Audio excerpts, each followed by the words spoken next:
Hi guys, this is Jessica from Sweet Poppy Homestead, and today we're going to show you how we are starting to make our own potting soil from scratch instead of buying it already made.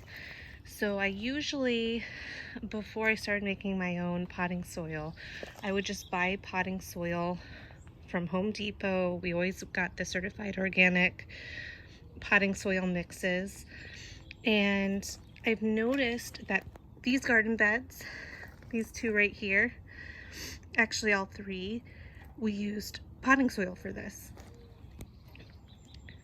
And as you can see, the plants, they're starting to have some yellowing and nutrient deficiencies. And I noticed the soil is actually quite woody.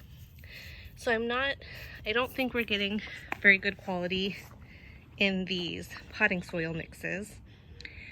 And I've noticed our in-ground plants are thriving, probably because they have more organic matter. You can see the dark greens on this. And let me show you a difference between the favas. So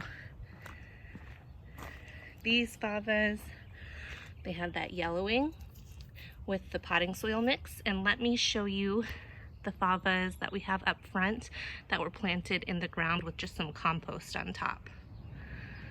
So these favas were just planted the same way, just direct sown in the ground, and you can see they're a lot bigger and have that nice green color, very lush.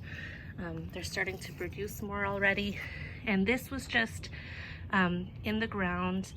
You know, there's a lot of natural organic matter in the ground, and we just added some compost and worm castings on top. So that's why I started making our own mix, and let me show you how. It's cheaper and has more nutrients. All right, to make this soil mix, you're gonna need 3 ingredients. The first ingredient right here is compost. So this is, you can tell it's really dark and rich. It's very broken down. This one we got at a local compost facility. It's all organic. There are some big chunks here and there, so we can throw those out. Or this is what's going to give lots of nutrients to your plants. And you can tell if you compare it to over here, it's much more dark and rich than this soil from the bag. So that's the first one. You'll need compost. And then the next thing you'll need is coconut coir. So this is coconut coir. I recommend it over the peat moss just because it's more sustainable. But this one has already been broken down, and this is light and fluffy, and it's just really good for plants, especially if you want to direct sow. You start with a brick like this. It's just a hard brick. I like to put it in the bucket, and then you just pour water over it. I always get the organic OMRI certified kind. And once you get used to it, you're not going to need to measure anymore. I think it's 4.5 quarts of water that you pour on top. And then give it some time, and you just mix it around, and then it'll look like this. So this is ingredient number 2, coconut coir. And then the third ingredient you'll need is perlite. So this helps improve water retention to the soils, and it provides proper aeration and drainage for root growth. So these are the 3 things I use to make your own soil. I like to put it in a bucket like this, and then just store it if there's any excess. Okay, so really you're gonna need something to measure with, and it's equal parts for most of it. So it doesn't matter what you get. I'm gonna use this little bucket here because I think it's easy to scoop, especially with one hand here. So just gonna scoop 1 part compost. Gonna put it over here, and then we're going to get 1 part of this coconut coir here.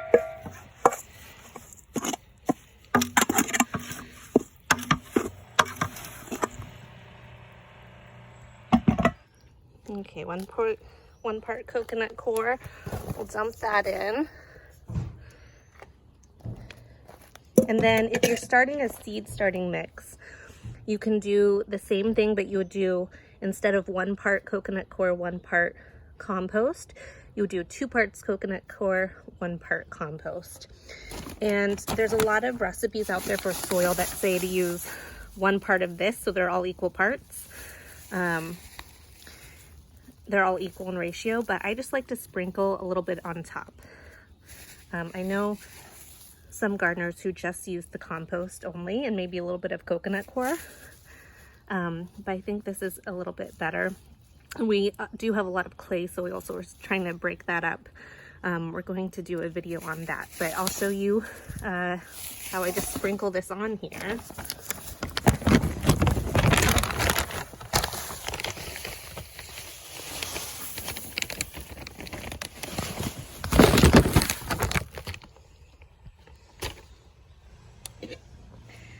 And then I just mix it all together.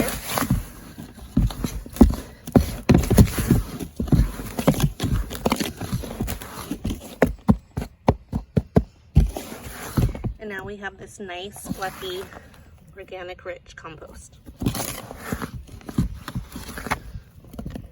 So today what I'm doing with this compost, I'll show you, is we're actually adding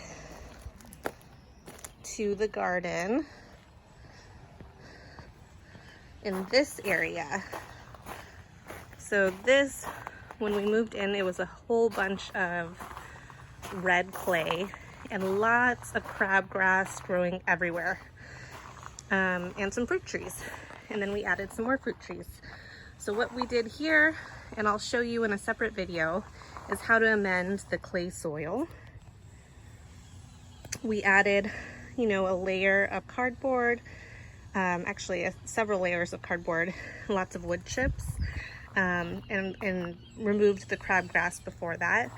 But what happens is it breaks down and gives you this nice rich soil. So today what we're doing is I'm going to direct sow a lot of plants, fruits, vegetables, and flowers, because we added these nice trellises here, which we'll show you how to make on a separate video. And so I'm just adding in more of this soil that I'm making along with this nice rich soil.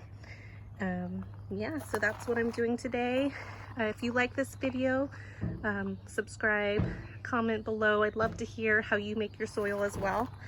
And happy gardening to everyone.